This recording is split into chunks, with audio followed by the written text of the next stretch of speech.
Hey friends, we are in chapter 1 of Algebra 1 and we're taking a look at expressions, equations, and functions. So a lot of this is going to be review, so this should be pretty cool. Section 1.1 is variables and expressions. All right, so here's our vocabulary. We've got a couple words here. I'm going to go through and define them separately on different slides, but algebraic expression, variable, term, factor, product, power, exponent, and base. These are words that should be very familiar to you. Let's take a look at the first one. So an algebraic expression is an expression that has sums, differences, products, and or quotients, and numbers and variables. So the key to thinking about this, I need to get a white pen so I don't write black on black. All right, so the key to thinking about this is recognizing that basically you're going to have 3t plus 9, 7x squared over 14,000, anything like this where there's operation signs and a variable, has to have a variable, but I also want you to notice that with an expression there's no equal sign, okay?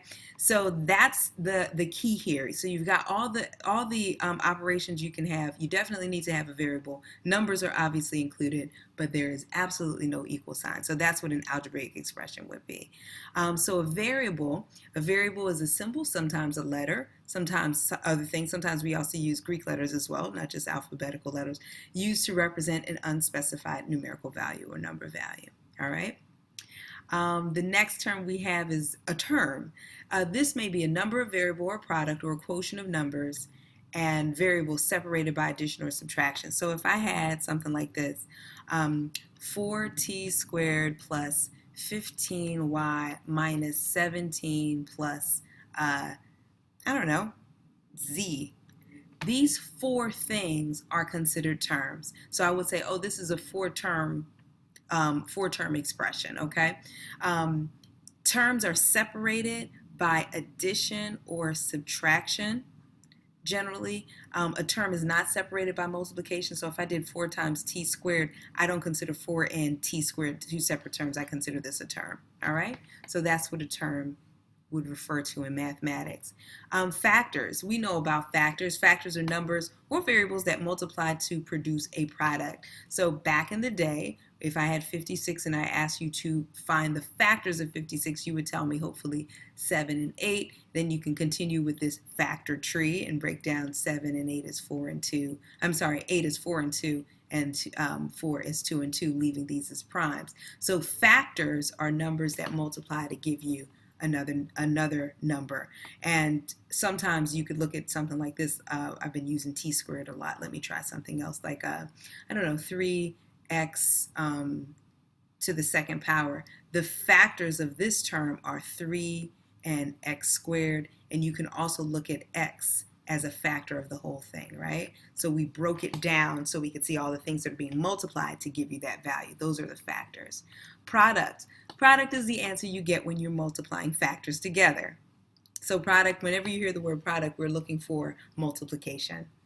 The next term is power. Power is an expression involving an exponent. Oftentimes it specifically refers to the exponent. So if I had 3 to the second power, I call that a power. X to the fourth power, that is referred to the power. So sometimes I would say, what power is 3 being raised to? You tell me to the second power. What power is x being raised to? You tell me to the fourth. Finally, exponent is also used interchangeably with power. It is the number that indicates how many times a base is being multiplied. So let me just clarify. In this case, 3 is the base, and the exponent or power is 2. Okay, so that would be my exponent. So it tells me I'm going to multiply 3 twice by itself, in case you didn't remember. And base is the number that an exponent is being raised to. As we saw in this last example, that was 3. So that's what a base is. And I think we've come to the end of our examples, and now we're going to talk about some problems. Let me see if I can switch a pen, because I may write here. Okay, write a verbal expression for each algebraic expression. So here are algebraic expressions. We see that there's addition, subtraction, multiplication, and division, and definitely a variable. When we write a verbal expression, basically what we're doing is explaining what this says. So I would write this 3 times x to the fourth power as the verbal expression that represents the situation. Let's try this next one. So in the second one, I wrote the sum of 5 times z squared and 16. So what I want you to notice is the word sum means to add, right? So the sum of what? So when I read something like this, the sum of something and something, what is that? 5 times z squared, which is this, and 16. You could have written this a different way. You could have written 5 times z plus 16, which would have been the same, which would have been another way of writing a verbal expression. This is just one way, and I'm trying to help you see, because we're going to actually do it the opposite way, go from the verbal expression to the algebraic expression. This next one, okay, I highlighted this and this area here so I can differentiate with my answers because I'm starting to get really sloppy. Okay, so what I wrote is the difference between, so that indicates subtraction, right? The difference between 16 times u to the second power and 3.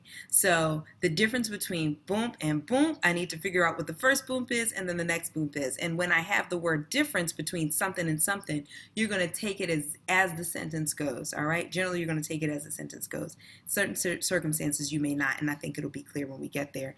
And finally, this last example, 1/2 of a number, so that's A, added to 6/7, that should be a little s there, 6/7 of another number. So this is 6/7 of B, this is 1/2 of A, and I wrote it in that way. I could have written this a number of ways, but I just want you to see a variety of different ways that you can see verbal expressions translated, because that's the way we're going to go next, translated into algebraic expressions. All right, so let's take a look at this. We're going to be translating verbal expressions to algebraic expressions, and one thing you want to keep in mind is this chart is super duper helpful. So when you are going to have to add, you're going to hear the words like total, sum, plus, increased by, or added to.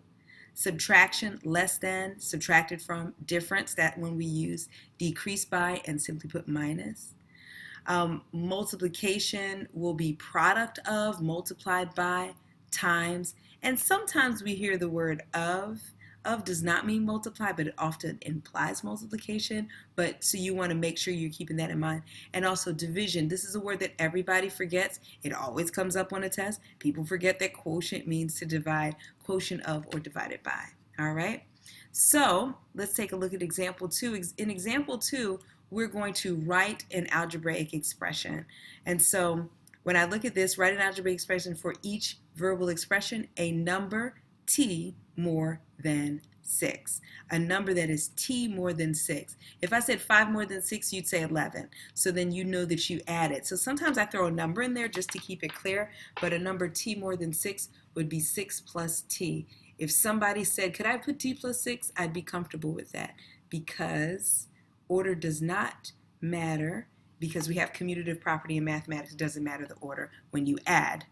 All right, so 10 less than the product of 7 and F. So 10 less than, think about what that means. Some students do this automatically. I'm going to do it in red because it's not right.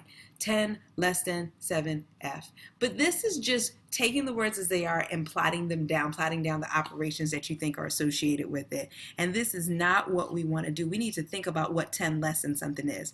If I were 10 years, if somebody would take 10 years off my age, I'd be 30, right? So that means, what would I do? I'm taking my age and I'm subtracting 10 to get 30. So in this case, 10 less than something means to take 10 away from the something. What is the something? In this case, it's not my age. It is this 7F. So 7F, which is the product. Remember, when I write a letter and a number next to each other, that means multiplication. So 7F, that's the product of 7 and F, minus 10 is what we have here. Finally, 2/3 of the volume V. So the volume is V. I'm referring to 2/3 of. Remember, we talked about of kind of sort of implying multiplication. Here it's implying it. So 2/3 of V would be 2/3 V. Not too bad. I don't think it was too shabby.